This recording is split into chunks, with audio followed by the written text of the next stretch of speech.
Hello. अमर। हाँ जी, कौन? अमर, मैं गिरीश का कजन बोल रहा हूँ। गिरीश के कजन? हाँ। अरे उस की मेरे 1600 रुपए लेके बैठा हुआ है, बहुत दिन हो गए, कॉल कर करके परेशान हूँ मैं। नहीं अमर, मैं बस इसलिए तुझे कॉल कर रहा हूँ कि तुझे 1600 रुपये की जो पड़ी हुई है, तुझे मालूम है ना क्या चल रहा है? क्या चल रहा है? इसराइल और पैलेस्टाइन की कितने दिन से वॉर चल रही है, उसमें कितना पैसा खर्च हो गया ये मालूम है तुझे? तुझे अपने पैसों की पड़ी हुई है। इसराइल और पैलेस्टाइन की वॉर तो चली रही थी। अब इसराइल और ईरान की वॉर चली, इसराइल ने ईरान पे अटैक किया, उसमें मालूम है तुझे कितना पैसा खर्च हुआ होगा?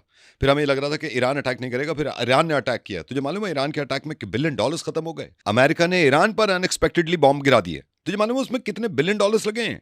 रशिया यूक्रेन पहले से लड़ रहे हैं, ट्रिलियन डॉलर्स लग गए यार उसमें। तुझे अपने पैसे की पड़ी भी है? तुझे मालूम है B2 स्टेज बॉम्बर कितने का बन रहा है? तुझे ये बात मालूम है? तूने तो अपना कह दिया तुझे अपने पैसे की पड़ी भी है। $2 बिलियन का बनता है और कभी भी खत्म हो सकता है यार वो।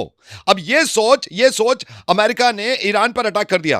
अब मैं ये सोच रहा हूं कि अगर रशिया, नॉर्थ कोरिया और चाइना ने रिटेलिएट करा और अमेरिका को पे अटैक किया तो कितने पैसे खर्च होंगे उसमें?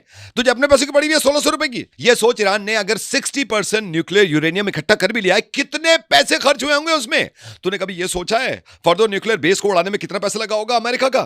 तूने कभी ये सोचा है कि ईरान ने स्टेट ऑफ हार्मुज बंद कर दिया और पेट्रोल आना बंद हो गया तो कितने पैसे खर्च होंगे? तुझे मालूम है इस वॉर में, सारी वॉर में मिलाकर, अगर जो कंट्रीज बची हुई होंगे ना, इन्होंने रिटेलिएट किया तो थर्ड वर्ल्ड वॉर हो सकती है। थर्ड वर्ल्ड वॉर होने में कितना पैसा खर्च होगा हर कंट्री का? अब तक $14 बिलियन खर्च हो चुके हैं। तुझे अपने पैसे की पड़ी भी है?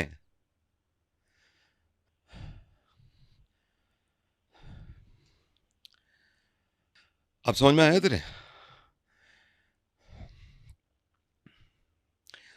हेलो?